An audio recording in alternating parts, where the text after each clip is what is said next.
Real view appearances in SOLIDWORKS 2011 have been enhanced to give you full control over how they look, so you're no longer limited to the default materials. As well as being able to control the colour, you can also control the diffuse lighting and specular highlight, as well as the amount of reflections, and even make the reflections blurred to get that satin finish look. If you're using PhotoView, you can also turn the object into a light.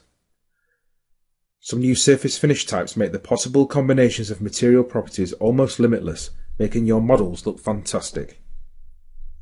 Decals, once only available to PhotoWorks users, are now available to everyone, so you can get great looking models with labels using just RealView in SOLIDWORKS Standard. And now they also support the alpha channel in the image, so any transparency information in the file will be used to show the model faces through the decal. Of course, with the interactive on-screen editing, it's easy to get the decal looking just right. Just like the appearances, you get full control of how the decal will look, from full solid colour to reflective metallic labels. Once you've got it looking just right, we can go ahead and render it. Users of SOLIDWORKS Professional and Premium have always enjoyed being able to create photorealistic renderings for presentation and marketing purposes. However, many did not realise the full potential of PhotoWorks and found it difficult to create good quality images in a reasonable amount of time. So SOLIDWORKS introduced PhotoView360 to address these issues. It's extremely easy to use and extremely fast. In SOLIDWORKS 2011, PhotoView360 no longer runs as a separate application. It's completely integrated into SOLIDWORKS. You can preview exactly how the final rendering will look and make changes to your SOLIDWORKS model on the fly. If you change the orientation of your model, the preview updates, and because it is what's known as a progressive renderer, you don't have to wait until it's finished updating the preview before making any further changes. For example, if you wanted to experiment with different material types, you simply drag and drop them onto your model as you would do normally, and the preview will update to reflect the change.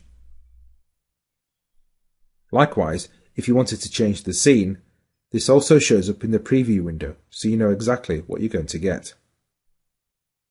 There's a new tab on the Feature Manager called the Display Manager. It groups together all the visual properties such as appearances, decals, scenes, lights and cameras. You can use the cameras to view your scene, and the perspective and depth of field are set there too.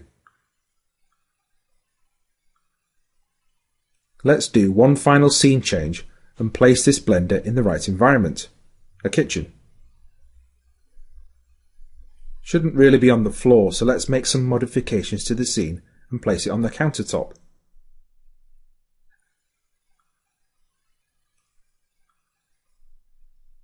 A great addition here is to be able to individually control the brightness of the background, the model itself, and also how much the model reflects its surroundings, so no need to add extra lights or adjust the brightness later in image editing software. Looks great on a projector too. And yes, I do have two blenders.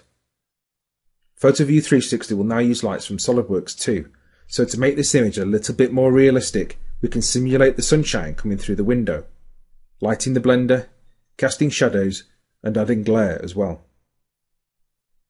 When all the setup is done, you can hit the final render button, which will run as a separate application, so you can carry on working in SOLIDWORKS whilst PhotoView360 is rendering. Finally, no presentation will be complete without an animation. Not only is PhotoView360 fully integrated into SOLIDWORKS, but we've also added a bunch of extra stuff too to make renderings fast, easy and enjoyable.